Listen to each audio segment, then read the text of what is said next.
Αυτό εδώ είναι το LG L1 2 E410 και εγώ είμαι ο Κρυζάρο. Σήμερα θα σας κάνω το review του κινητού. Το έχω 2 χρόνια, οπότε το ξέρω και από τις καλές και από τις κακές του. Θα μπούμε κατευθείαν στο κινητό. Android, το 4.1.2 Jelly Bean, μονοπύρινο επεξεργαστή 1 GHz, 2 MP κάμερα βασική, δευτερεύουσα δεν έχει, 3 ίντσες οθόνη και μπαταρία 1540 mAh. Η συσκευασία δεν έχει κάτι άλλο, αυτή είναι. Πίσω πλαστικό καπάκι, όπως ακούτε. Ανάδειφο της LG, η κάμερα των 2 MP. Στο κάτω μέρος βρίσκουμε ένα μικρόφωνο και τη θύρα micro USB. Στα αριστερά υπάρχει το κουμπί αυξομοίωσης του ήχου και στο πάνω μέρος υπάρχει μια θύρα jack για τα ακουστικά 3,5 χιλιοστών και το πλήκτρο power. Το μενού, όπως βλέπετε, πήγαινε αρκετά γρήγορα.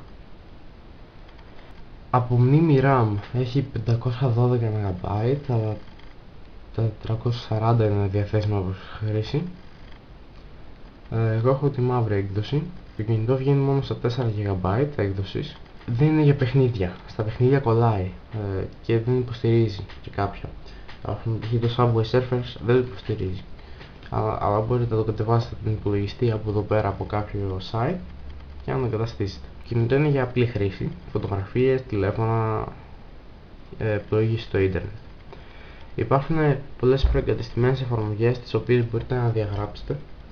Όχι ναι, και να διαγράψετε, αλλά και βασικά να κάνετε διαγραφή δεδομένων και disable, απενεργοποίηση. Για browser μπορείτε να χρησιμοποιήσετε τον Opera Mini, είναι αρκετά γρήγορος, μια σχέση με τους υπόλοιπους. Google Chrome και το ίντερνετ είναι ήδη εγκατεστημένα, οπότε πρέπει να τους κάνετε διαγραφή δεδομένων και απενεργοποίηση. Ο Opera Mini είναι γρήγορος. Υποστηρίζει όλα τα 3G και 2G δίκτυα, δεν υποστηρίζει 4G.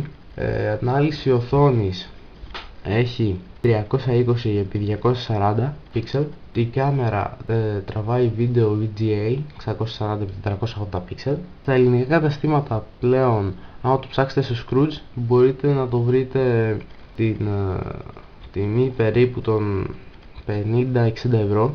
Μόνο ένα κατάστημα πλέον του πουλάει.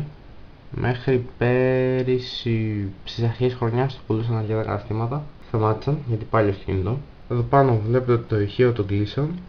Εδώ υπάρχει ένας μικρός σένσορας, το σήμα της LG, και εδώ πέρα υπάρχει το πλήκτρο Back, Home, Options και για να κλείσετε ή να μεταβείτε σε κάποια άλλη καρτέλα. Φθηνό κινητό και αξίζει για όσους δεν το θέλουν για παιχνίδια. Αν και παρόλα αυτά είναι μικρό, 3 ίντσες, περισσότεροι 5 θέλουν, 4,5 το πολύ. Και